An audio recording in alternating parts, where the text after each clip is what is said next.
जय हिंद मेरे डियर साथी। मैं आपका साथी विकास और आज हम देखने वाले हैं फार्मास्यूटिकल केमिस्ट्री यानी फर्स्ट ईयर का एक प्यारा सा चैप्टर, ठीक है, हीमेटेनिक्स के बारे में। बहुत दिनों के बाद हम लौट रहे हैं। क्योंकि देखिए, बिहार बोर्ड में पेपर था, महाराष्ट्र बोर्ड में पेपर था, कर्नाटका बोर्ड में पेपर था, राजस्थान, सबका पेपर का एकदम से फुल सोल्यूशन एवं डिटेल को कवर करके हम अपने बीटीयू बोर्ड के दोबारा सिलेबस की तरफ पोर्शन पे हम क्या करिए, रुक किए हैं। इसमें हम देखिए बहुत सारा चीज़ कवर कर चुके थे। हम हीमेटेनिक्स के बारे में थे, हीमेटेनिक्स का पूरा फुल इंट्रोडक्शन पूरा डिटेल में कवर कर चुके थे। इसके आज एक कंपाउंड के बारे में, फेरस सल्फेट क्या होता है इसके बारे में, इसमें देखिए किसी भी कंपाउंड के बारे में आपको पढ़ना, चाहे फेरस सल्फेट हो, चाहे फेरस फ्यूमरेट हो, चाहे फेरिक अमोनियम सिट्रेट हो, सबका सबसे पहले यानी pharmaceutical formulation, market preparation, storage condition, use वगैरह सब कुछ एकदम डिटेल में आपको इसमें देखना पड़ेगा। ठीक है, ये चैप्टर नंबर 3 का पहला पोर्शन और चैप्टर नंबर 3 जो थोड़ा सा बहुत लेंदी है, क्योंकि चैप्टर नंबर 3 देखा जाए तो इसमें haematinics, antacid, anti microbial agent, dental product और मेडिसिनल गैसेस पूछा जाता है। ठीक है, तो इसमें हम आज एक कंपाउंड को देखने वाले हैं, फेरस सल्फेट के बारे में। तो आपके सामने ये रहा फेरस सल्फेट के बारे में। प्लीज आप ध्यान से सुनिएगा, यहाँ जितनी चीजें बताई जाएगी सब एकदम डिटेल में आपको एकदम कवर अप करके अच्छे तरीके से बताने वाले हैं। ठीक है, इसमें क्या क्या चीज हम आज देखने वाले, प्लीज ध्यान से सुनिएगा। सबसे पहले आपके सामने लिखा फेरस सल्फेट। अब फेरस सल्फेट क्या होता है, ठीक है, तो आपके सामने सबसे पहले लिखना पड़ेगा केमिकल फार्मूला, यानी आपका फेरस सल्फेट का जो केमिकल फार्मूला एक्चुअल में होता क्या। देखिए, फेरस मतलब तुम्हारे पास क्या होता है, Fe होता है। क्या होता है, Fe। सल्फेट मतलब कहीं भी लिखा रहे तो क्या लिखेंगे, SO4 लिखेंगे। क्या लिखेंगे, SO4। ये आपके सामने फेरस सल्फेट है, बट ये डिजॉल्व होता किसमें, वाटर में। तो इसीलिए इसी के बगल में क्या कर देते हैं, 7H2O लिखते हैं। क्या लिखते हैं, 7H2O लिखते हैं। ये एक्चुअल में क्या होगा, केमिकल फार्मूला फेरस सल्फेट। देखिए यहाँ पर एकदम से डिटेल में आपको सब कुछ बताया जाएगा। क्यों, अभी ये महाराष्ट्र बोर्ड के एक पेपर में पूछा था 1 नंबर में, फेरस सल्फेट का केमिकल फार्मूला क्या होता है, यही केवल आप लिख देंगे, अपना काम हो जाएगा। ठीक है, तो इसमें सारे बोर्ड को कवर करके ही चलाया जा रहा है। मॉलिक्यूलर मास, इनका यदि मास अब निकालोगे ना तो तुम्हारे पास क्या, इसका यदि देखा जाए इतने का देखा जाए तो कितना होता है, 151 पॉइंट में तुम्हारे पास 91 होता है, और 7 गुणे तुम्हारे पास क्या कर देंगे, वाटर के मॉलिक्यूलर वेट को इसमें ऐड कर देंगे, आपका फेरस सल्फेट का मॉलिक्यूलर मास निकल जाने वाला है। SI नहीं है, ये 1 है मेरे भैया। ठीक है, ये हो गया यहाँ से। अब फेरस सल्फेट जो होता है, ferrous sulphate is also known as green vitriol होता है। ठीक है, ये भी आपका MCQ में पूछा गया क्वेश्चन है। ठीक है, यानी ferrous sulphate is also known as green vitriol होता है। मान लेते इसको न दे के इसको कहेगा डिफाइन करने के लिए, तभी इसको आप ही डिफाइन करेंगे अच्छे तरीके से। अब आते हैं नेक्स्ट पॉइंट पे, तुम्हारे पास क्या हो गया, प्रिपरेशन की तरफ हम रुक करते हैं। जो प्रिपरेशन मतलब लैब में एक्चुअल में कैसे बनाया जाता है। ठीक है, अब इसमें क्या करना पड़ेगा, देखिए आपको सबसे पहले यहाँ पर लिखना पड़ेगा, थोड़ा सा लिख के आप ये लिख देंगे, अपना का हो जाएगा। ठीक है, अब इसमें करना क्या, देखिए सबसे पहले iron dissolve in sulphuric acid, मतलब सबसे पहले आपको आयरन लेना है, आयरन को डिजॉल्व करना सल्फ्यूरिक एसिड। सल्फ्यूरिक एसिड देखा जाता है स्ट्रॉन्ग एसिडिक नेचर का होता है। अब तुम सोचो तेजाब जिसे नॉर्मल भाषा में बोलते हैं, स्ट्रॉन्ग एसिड HCl होता है, H2SO4 आता है, HNO3, ये सब देखा जाए तो बहुत ही स्ट्रांग क्या होते हैं, यानी एसिडिक नेचर के होते हैं। विच प्रोड्यूस क्या लिखा है, इफ्रेवेंस देयर। ठीक है, फुल स्टॉप कर दें। दूसरा point, therefore solution is a filtered, मतलब सबसे पहले इसे क्या कर देते हैं, इसमें डालते हैं और इसे कूल किया जाता है, कैरी एट रूम टेम्परेचर पे। मतलब सिंपल सा क्या कर देते हैं, एक कंटेनर लेते हैं, सिंपल सा देखिए क्या कर देते हैं, एक कंटेनर लेते हैं, इसे फिल्टर करके क्या कर देते हैं, इसमें जो भी चीज़ जैसे डाला गया, ठीक है, इसमें डाल दिए, ये सोल्यूशन हो गया, इसमें क्या करेंगे, Fe का कुछ टुकड़ा डाल दिए, उसके बाद फिल्टर करेंगे, कूल करेंगे और कैरी एट रूम टेम्परेचर पे, किसी रूम टेम्परेचर पे रख देंगे। रूम टेम्परेचर पे रखने to separate green colour crystal, जब नीचे क्या हो जाएगा, नीचे ऊपर मोस्टली, ठीक है, ऊपर रहता है तुम्हारे पास दूसरे कलर का नीचे, क्योंकि फेरस है मेटेलिक नेचर का होता है, तो इसका मेटल वजन होता है कंपेयर टू अदर केमिकल से।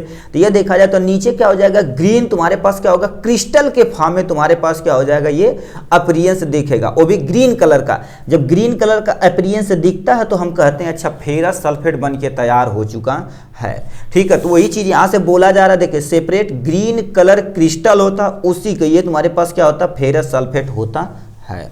ठीक है, तो आपके सामने सबसे पहले ये आयरन हो गया, इसको हम क्या बोलते हैं, आयरन बोला जाता है। ये आपके सामने आयरन हो गया, इसको क्या बोलते हैं, सल्फ्यूरिक एसिड बोलते हैं। क्या बोलते हैं, सल्फ्यूरिक अम्ल बोलते हैं, यानी सल्फ्यूरिक एसिड हो गया। अब ये क्या करेगा, यानी Fe जब H2SO4 के साथ अपक्रिया करेगा तो फेरस सल्फेट बनाएगा। इसको हम क्या बोलते हैं भैया, फेरस सल्फेट। यदि देखिए आयरन की संयोजकता 2 रहेगी तो उसे फेरस बोलेंगे। यदि आयरन की संयोजकता जिस टाइम तुम्हारे पास 3 होगी उसे फेरिक बोलते हैं। तो इसकी संयोजकता 2, क्योंकि SO4 की संयोजकता कितनी होती है, -2 होती है, इसका इस समय +2 होगा, तभी ये कंपल यानी दूसरे के कंबाइन होकर जुड़ेंगे। तो ये आपके सामने क्या हो जाएगा, फेरस। ठीक है, ये तुम्हारे पास क्या हो जाएगा, फेरस। ये एक और बना देना, फेरस, और ये तुम्हारे पास क्या हो जाएगा, फेरस सल्फेट आपके सामने हो जाएगा इसका नाम। अब ये तो हाइड्रोजन गैस आप जानते ही हैं, हाइड्रोजन गैस के फॉर्म में निकल जाएगा। इसी को हम क्या बोलते हैं, विस्थापन रिएक्शन बोलते हैं, यानी डिस्प्लेसमेंट रिएक्शन कहा जाता है। तो ये आपके सामने प्रिपरेशन का ये हो गया। अब मेन मुद्दे पर आते हैं, फिजिकल प्रॉपर्टी। मतलब जैसे आपको एक पेन देख के पता चला अच्छा करिया है, इस पे इससे लिखा है। ठीक है, जैसे किसी आदमी को देखते हैं, कहते बड़ा मोटका बा हो, कहते करिया बा, गुरहर बा, लम्बा बा, तो ऊपर से जो देख के बताया जाता है उसी को क्या बोला जाता है, फिजिकल प्रॉपर्टी। ऊपर से जो देख के बताया जाता है उसको फिजिकल प्रॉपर्टी बोलते हैं। अब उसमें कलर भी हो सकता है, ऑर्डर भी हो सकता है, टेस्ट भी हो सकता है, सॉल्युबिलिटी भी हो सकती है।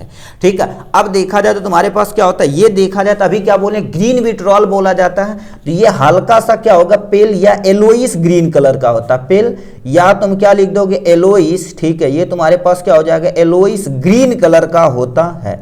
ये आपके सामने क्या हो जाएगा, ग्रीन कलर का पोर्शन होता है। ये हो गया यहाँ से बारे में। ऑर्डरलेस देखा जाए तो एक्चुअल में इसका कोई ऑर्डर नहीं होता, तो इसे क्या बोलते हैं, ऑर्डरलेस बोल देते हैं। ये आपके सामने क्या हो जाएगा, ऑर्डरलेस। अब टेस्ट की बात की जाए तो ये स्लाइटली बीटर नेचर का होता है। तो ये एक्चुअल में देखा जाए तो सलाइन होता है। ठीक है, सलाइन मत हम क्या कर देते हैं, बीटर टेस्ट का लिखते हैं। ठीक है, ये तुम्हारे पास क्या हो जाए, बेटर नहीं बीटर बोलते हैं, कड़वा।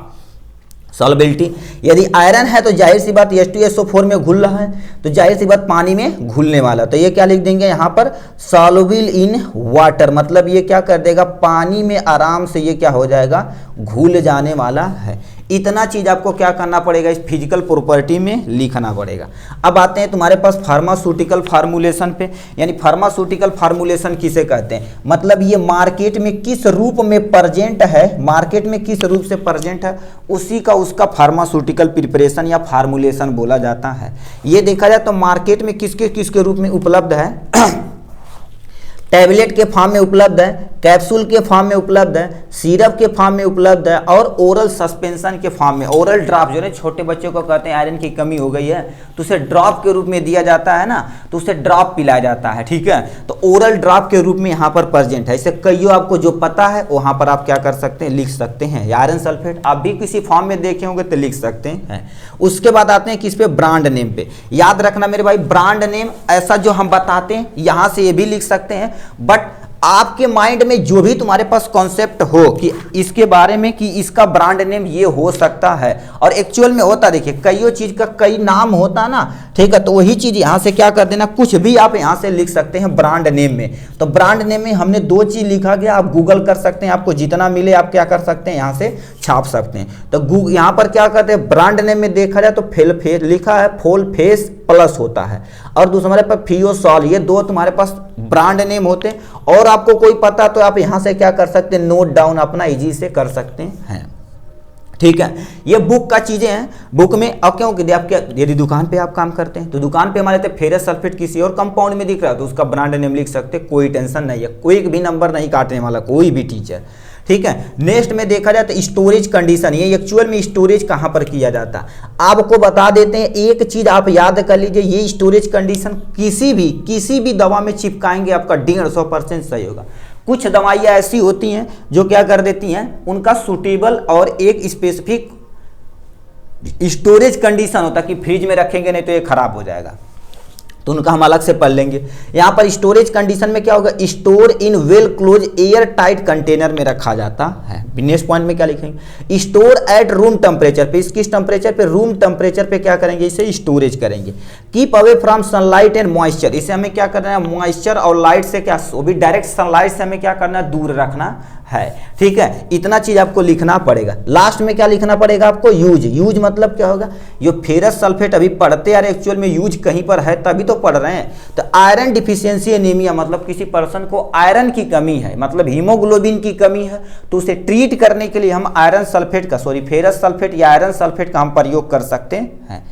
एक पॉइंट हो गया। दूसरा, also provide iron supplement during the pregnancy, क्योंकि at the time of pregnancy more requirement of the iron, calcium, protein, क्योंकि बेबी डेवलप कर रहा है ना, तो बेबी डेवलपमेंट के लिए बहुत सारी चीज की रिक्वायरमेंट पड़ती है।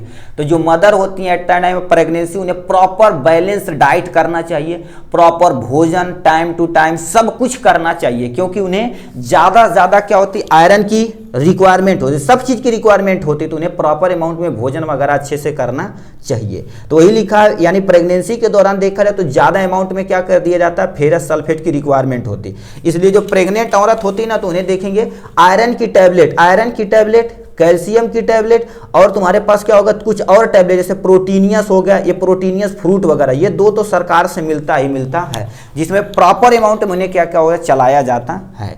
ठीक है, तो ये था आपका फेरस सल्फेट के बारे में डिटेल में। ठीक है, चलिए अब नेक्स्ट टॉपिक पे मिलेंगे आपको भाई। ठीक है, क्योंकि एक चीज हमने कवर कर लिया, अब दूसरा चीज तुम्हारे पास देखिए, देखें यहाँ पर दूसरा तुम्हारे पास क्या होगा, फेरस सल्फेट हमने कवर कर लिया, फेरस फ्यूमेट हम नेक्स्ट वीडियो में मिलने वाले हैं। चलिए आज के लिए बस इतना ही।